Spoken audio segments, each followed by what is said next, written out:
Not too long ago, these items were everyday objects.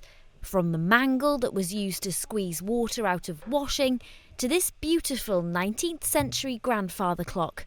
Today, they're considered artefacts, and every one has a story to tell. We don't see objects like this in day-to-day life, do we? So can you talk me through some of them? Yeah, so here we've got a butter churn, which would have been used to turn milk from the farm into butter for the family.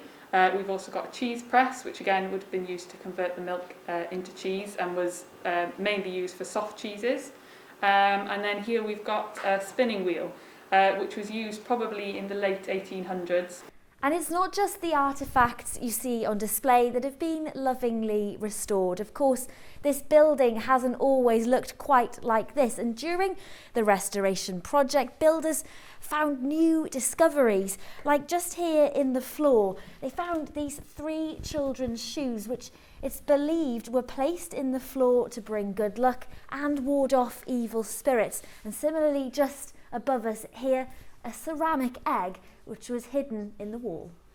Once a cart shed, this Grade 2 listed building has been restored to house the exhibition, which hopes to offer a glimpse into what life was like in rural Wales centuries ago. The items on display were all found at Mynachlog Fawr farmhouse or in its surrounding buildings, which until the 90s was still occupied by the Arch family. Charles Arch is the eldest of 5 who grew up here, their house tucked away beside the ruined abbey of Strata, Florida. Was it a tough life growing up here?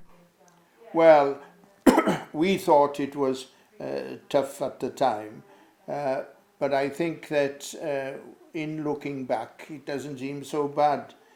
There were so many things going on here. The washing was done here, and then the mangle would be used in those days. The bread behind me here in the oven would be baked here. Mother could put 17 loaves in at one time. Charles told me his family is especially pleased at how this exhibition has turned out. And those behind the exhibition, the Strata Florida Trust, say opening up to the public is another milestone reached in their mission of sharing this site's rich and fascinating history. Jess, ITV News.